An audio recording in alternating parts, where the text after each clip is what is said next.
A host of political parties trooped in and announced their intention to form a super alliance to take on the Jubilee Party. Now, the leaders included Kalonzo Musyoka, ANC's Musalia Mudavadi, and KANU's Gideon Moi. They pledged to lead a crusade against the Jubilee administration with the aim of capturing power in the 2017 general election. Stephen Leto was there and filed this report. The homecoming gathering for Bomet Governor Isaac Ruto after his recent treatment in South Africa following injuries that he sustained after a scuffle with police officers was pregnant with expectations. Opposition leaders expected to unveil a super alliance to take on the Jubilee administration. First off were leaders from Rift Valley who declared they would lead a crusade against the Jubilee government. We do not elect you to loot the economy. We do not elect you to borrow beyond the capacity of this country. Bona tunaumiza huyu mama Waiguru. The best qualified person to tell us what happened and how it happened, ndio huyo mama. The leaders from Wiper Party, ODM, KANU, CCM and Amani National Congress then made it clear that they are seeking political unity ahead of the 2017 polls. Kuja pamoja tuunge ule mrengo ambao utaitwa NASA, National Super Alliance. Ili yule ameiba dawa ya hospitali anaswe. Yule ameiba pesa the National Youth Service anaswe. Kinahakikishia hakuna Jubilee itapata kitu huko. Na hapa sasa kumbe wewe watengeneza kwa mwenzako na kwako kwa promoka. And we want to put them like they do to the popes. We put them in a room, wagongane na ngumi, wapigane, waongee, waseme paka ile nini moshi ile nyeupe itoke. ANC leader Musalia Mudavadi urging the now opposition partners to expedite talks of the new alliance whose name has already been booked at the register of political parties. The opposition leaders are now expected to continue with talks, with the main headache remaining who to be the presidential flag bearer of the super alliance. If the event that has just been concluded here at the Bomet AAF Stadium is what is to go by, then the 2017 political landscape is shaping itself, with the opposition leaders keen to unite themselves under NASA to ensure that they dislodge the Jubilee coalition from power. Yes, and that story by Stephen Leto is what we want to discuss now. Of course, very many pronouncements made there. One of them, and what we want to discuss, is picking a presidential flag bearer for the opposition. Now there's talk of NASA. And the other headline on the Standard, Kalonzo says Raila cannot be our candidate if he's losing again. And it's a very telling statement when he says that Raila cannot be the candidate if he is losing again. What do you make of this headline, even before we talk about what the pronouncements there? Bonaweke. I think for me, key things. One is, even before I move to the issue of Kalonzo, talking about Raila, one is that I would be very worried, and be a very worried person, if one Isaac Ruto is against me. I think we saw his prowess in terms of mobilization. We saw his prowess in terms of milking the current situation. We saw his prowess in terms of him having a grip on the Kipsigis people, and he has really milked out of this situation, because you saw the way the crowd was charged, and they felt that he was assaulted unfairly. So clearly there are key things that happened there. One was the re-election of the governor, and the way things look, I would not underestimate him if I was a political player. The other thing that came out, and Kalonzo is right, Kalonzo is just trying to push for his candidature. And when he says that even me, as Brian Weke, I would not be a deputy to somebody who looks like they will lose an election. And that's why when he says if Raila will lose, and the key word is actually if. So that is not to say that he would not support Raila Odinga. He's just saying that that candidature and that ticket should be the winning ticket. And I've also looked at the team that is charged with the responsibility of trying to harmonize the candidature. And one of the key things they're looking at is the popularity of the candidate. And they're proposing a sort of a three-tier sort of process. And they're saying that the first one would be, let's look at the popularity in terms of opinion polls. And let's see who would be able to win the election. And of course, this particular headline on the Standard, it comes from an exclusive interview that Kalonzo had with a reporter from the Standard. And of course here, it's on the page 4 of the Standard, the transcript of the whole conversation. And Wiper Party leader wants a boardroom negotiation instead of a competitive nomination process in picking Cod's flag bearer, warning that if the latter method is used, it would spark animosity and then trigger a fallout among the three core principles of the coalition. But before we come to the two members from the Jubilee Party, Bwana Mweke, your party leader says that Raila cannot be our candidate if he's losing again. How do you determine if a candidate is losing at this point? Well, sometimes there's indications.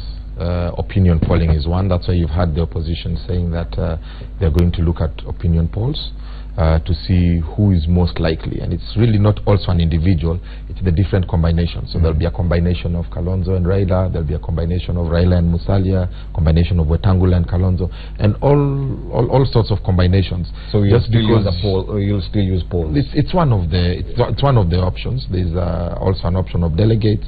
There's an option of guided democracy, which is consensus, and so on and so forth. So I mean, what we are doing as the opposition is we are ensuring that we get it right. Because as you heard Musalia Mudavadi say, the country right now is in shambles. That the leaders who are extremely experienced, by the way, cannot risk, even for 1 second, not getting Jubilee out of power, because the country can't continue borrowing beyond its abilities to repay. We can't continue raising the cost of living. We can't continue making decisions where we are alienating ourselves from the international community, saying that we are sovereign, we don't need anybody else. And I saw the deputy president say the other day that himself and combined with the president have only been ministers for 5 or 7 years, and the opposition has been ministers for 105 years. And I wondered how somebody as experienced as the deputy president can say that, because what pretty much you're telling Kenyans is, listen, all these things are going wrong because you elected 2 people who didn't have enough experience in government to run government. But the opposition has lots of experience across many different regimes, and I think things would have been very different if Raila and Kalonzo were at the helm of this country. Now all these things going on were not going to be there. So but just to finish on this, I think what you're seeing with the National Super Alliance really is a repeat of what happened in 2002, where in 1997 the opposition went separate ways, like it did in 2013, and got defeated. Then in 2002 the opposition came together. Kenyans were really tired of the establishment and they just wanted change at all costs, and that's why you saw, even when the flag bearer was decided by the Kibaki Tosha statement, even when the president, former President Kibaki, was not in a capacity, didn't have the capacity to campaign because he was ill, Kenyans still voted in 70% because they were just sick and tired. So I think this is kind of the same thing. History will show. But Yusuf Hassan, of course, from this headline and from what you've seen there on screen, a lot of confusion. We really can't point out what next. We really can't say what will happen next with the opposition. There's still talk within CORD of how they're going to pick the flag bearer between the 3 principles as they exist right now. Then there's a talk of the bigger super alliance, the larger super alliance, which Bwana Mudavadi is talking about. We really cannot place where the opposition is headed. But there seems to be that a formation, and the muscle seems to be forming against Jubilee. Are you seeing that? Are you feeling it? Not really. What I'm seeing is a slow motion political crisis in the opposition leading to the election, because the contentious issues they have cannot be resolved in any way, because look at Mr. Kalonzo is in a catch-22 situation. He feels rightfully, because of his experience and his position in our politics, he should be the rightful candidate. But when you talk about popularity and about opinion polls, it is obvious that the runaway figure here is Raila Odinga. Now, how are you going to reconcile the two? And Kalonzo again has a point when he says that, you know, how are we going to win when I know that you were a candidate in the last elections and you lost?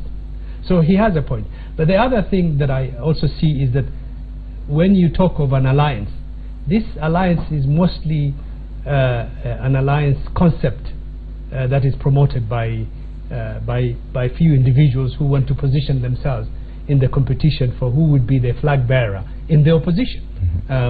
Mudavadi wants to position him in such a way that he can offer himself as an alternate to all of that. And that is unlikely to happen. And the question facing the opposition here is who is going to bell the cat? Who is going to be the first person to blink and say, I'll step aside for you.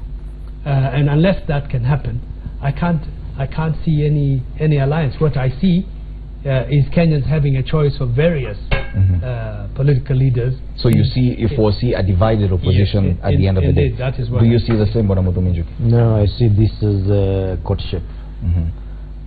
The NASA, I don't know when they want to NASA, they might end up being NASA on themselves. Isaac Ruto's influence does not go beyond Bomet, not or even all areas of Bomet. I will not even take him seriously, even as compared to the governor of Machakos, who has been selling his party all over Kenya. I have never seen Isaac Ruto address any gathering outside the Keep Six around Bomet. And what happened last weekend, what happened yesterday, is that these leaders who were so desperate to be able to get Jubilee out of the office at the moment just came up together and went to court Isaac Ruto so that he can continue brewing trouble in the backyard of William Ruto. Because if I was to ask you who these leaders are leading, vis-a-vis the numbers that we are talking about here, the guy in the opposition who has the big numbers and who has the blessings for most people to be able to be the flag bearer was not there. He was not part of this coalition. And I can see that the paradox of the whole thing is that they're here talking about we are going to be a super alliance that is going to bring Jubilee down. Then Kalonzo goes behind and then he says even as we become a force to remove Jubilee, Raila cannot be our candidate in this particular case. Because it is not stopping at if he's going to lose again. Kalonzo has already made up his decision, and if not Brian, but if my friend Mweke was in this particular case genuine enough and factual, he would admit to us that the Kamba community, who are largely led by Kalonzo, have already made up their decision that if in this particular case we are not going to have our man as the flag bearer, then we're going somewhere else. Yes. And already the signs are there. Already we have 8 members of parliament from the Ukambani who was joined the Jubilee coalition. And my friend, they can talk about discipline, they can talk about expelling them, but I want to tell you they will not expel any of them in this particular case because their numbers are dwindling. How do you have 18 members of parliament as a head of a party like Wiper, then you chase away 12? You are left with 8, and then you're going toward the election. It's not possible. Yes. So, as it were, the forces are closing on them. It is time to really get organized, but not this is the way to get organized. The only way is maybe join Jubilee early enough and leave this boat to sink. But Bwana, before we come to Bwana Mweke, we're seeing a lot of push and shove, and of course a lack of direction. A lot of these leaders showed up in Bomet. There's no clear direction where this whole discussion is heading. They look like they're just trying to latch on to anything. And if at all there was already a dilemma within the code on how to pick a flag bearer, this discussion about NASA just seems to be complicating the whole matter. Do you agree? First, let me respond to Honorable Mudomi. When he says that Isaac's popularity is only within Bomet County, then it shocks me, because just the other day he was in Transmara, in Ngeno's constituency. That's Kipsigis. No. Kipsigis stretch all the way to Kericho. So if you want to say then he's prowess, actually Kipsigis is the single largest sub-tribe of the Kalenjin community. They actually constitute 60%. So if you're saying his influence is within the Kipsigis, then I would be extremely worried, because that is a serious force if he were to control the Kipsigis community. Now, and based on what you've asked, and I've seen there's a script that is being sold to different areas, and I think it is a script that is being sold by both government and the NIS, that and you've seen it's being sold in Ukambani and in Western, that if it is not your man, then you have to leave the coalition. And I want to give opposition free advice. The only way to eject Jubilee from power, the opposition has to come together.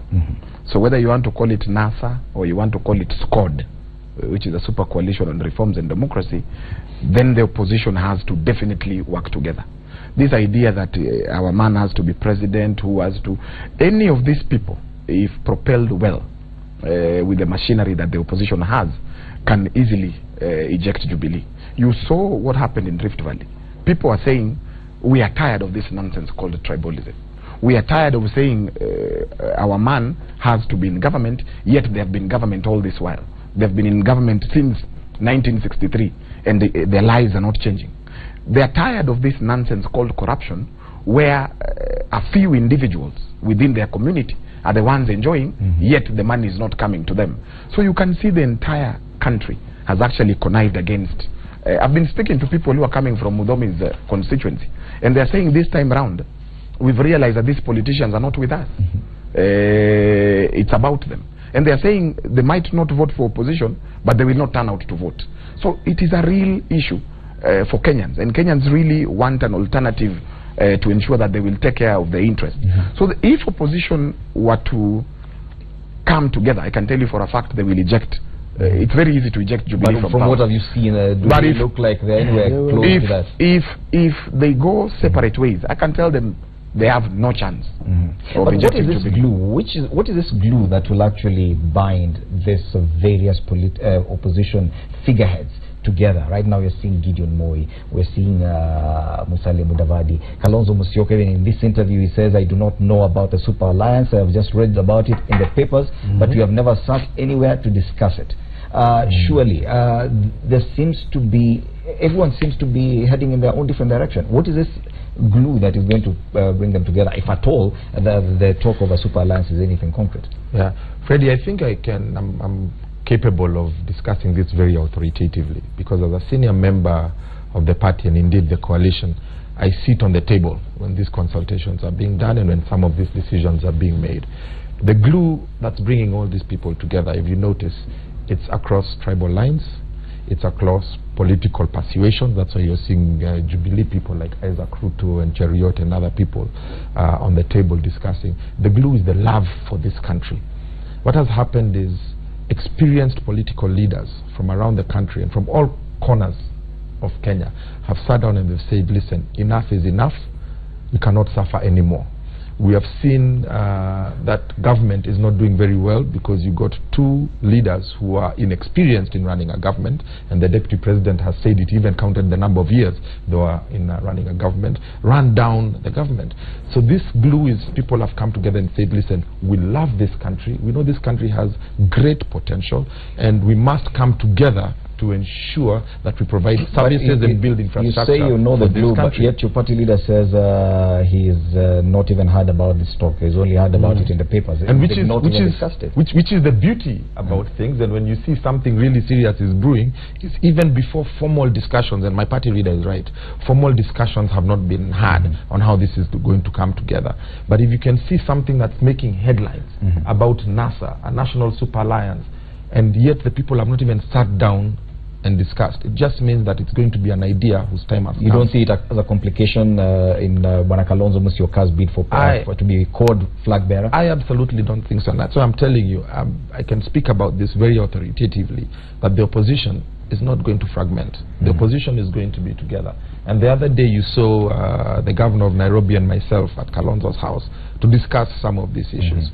And we agreed, that the opposition must come together. We've looked at the numbers because we are in it to win this election for the sake of Kenyans. Just last week, we had the conversation about Senator Modama and Kalonzo, and they had differences. And I said authoritatively on TV that there are no differences. Kalonzo is a diplomat and a peacemaker and is not interested in chasing anybody. And you've seen through the week that it's been true. Modama has come and said there's no differences. Kalonzo has come and said there's no differences.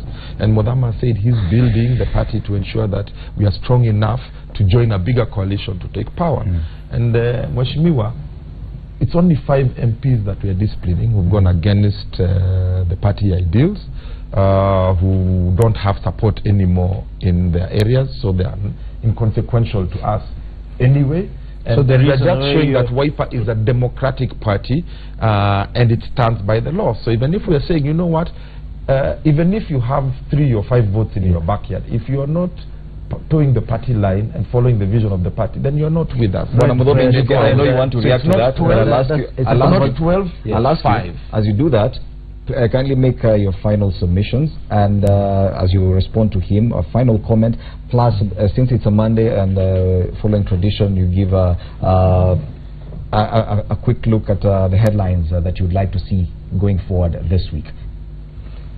Well, he's just confirmed that they will not discipline all the members of parliament who have taken a different position in the Ukambani. They only discipline those ones who seem to have no influence in their backyard. If you're influenced, that is a confirmation of we are not doing very well. Even though in the issue of all this NASA and the opposition, I'm not going to sit here and advise them, but at the moment I see them as a headless chicken, which is trying to crawl, but there's no head as per se. Because in Jubilee, we already know who is going to be our presidential candidate, we know who is going to be the running mate, we know who is going to be our presidential candidate in 2022. We are way ahead. And we are focusing on building the Jubilee to ensure that this time we don't have fragmented numbers in Parliament. That's where we are.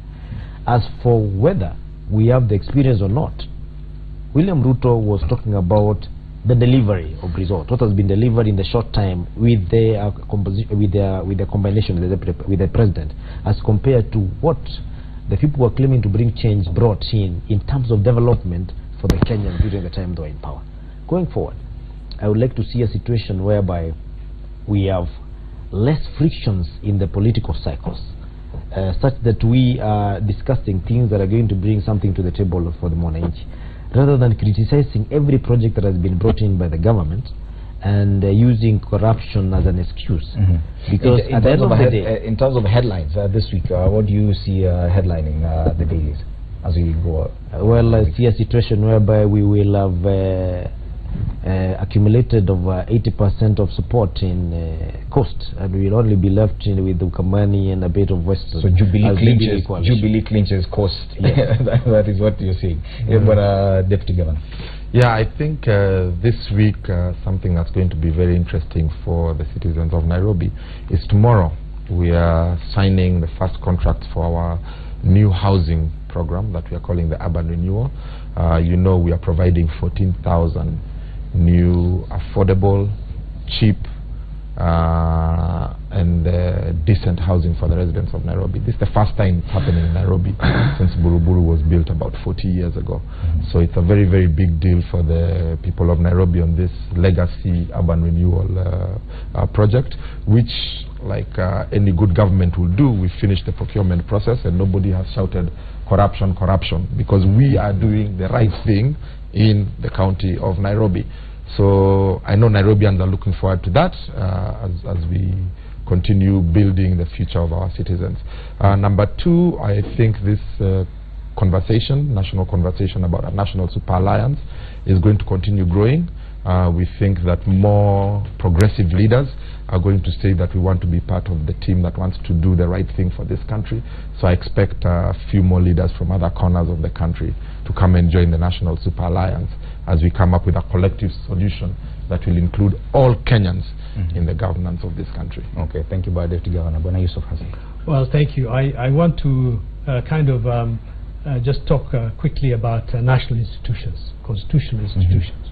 I think it is the obligation of all Kenyans, particularly those in political leadership, to respect and to reinforce our national constitutional institutions and to avoid any statements or actions that might demonize or delegitimize these institutions, because the future of our country is dependent on having credible institutions, and we should not be using them as political football. And this includes all the important institutions that are working day and night to make our country better. On the issue of the focus, I'm looking forward for the formation, the selection of the commissioners for the Independent Electoral and Boundaries Commission, IEBC, so that this work is done. Then we get a chairman, chairperson for that particular body, as well as select the commissioners so that they can start the work to prepare for our next general elections, and to make sure that in fact we do have fair and free elections in 2017. Okay. Finally, Bwana Brian. I think this week we will be interviewing. I saw the selection panel has shortlisted candidates for the position of chairman. This week, I think we need to focus on ensuring we get the right person for this job. This time round, we cannot afford to get it wrong. I'll also urge IEBC to understand that issues to do with perception are extremely important in the process of management of elections. You could be doing the right thing. I know the timelines are quite tight. I've had a number of discussions with the CEO. I know the new law is nearly unattainable. So issues to do with perceptions are extremely key, even as we ensure that we conform to the timelines. So basically, and I know also we will be doing interviews for the commissioners. We need the right people for this job. Of course, interviews for commissioners of the IEBC, including the chairperson's position, are going to be key this week. Of course, politics will continue. We are into the election year, so politics will continue making headlines, and of course the talk about Super Alliance, according to my panelists, will continue this week as we move along. That has been Deputy Governor of Nairobi, Jonathan Mweke. Next to him, Muthomi Njuki MP Chuka Igamang'ombe.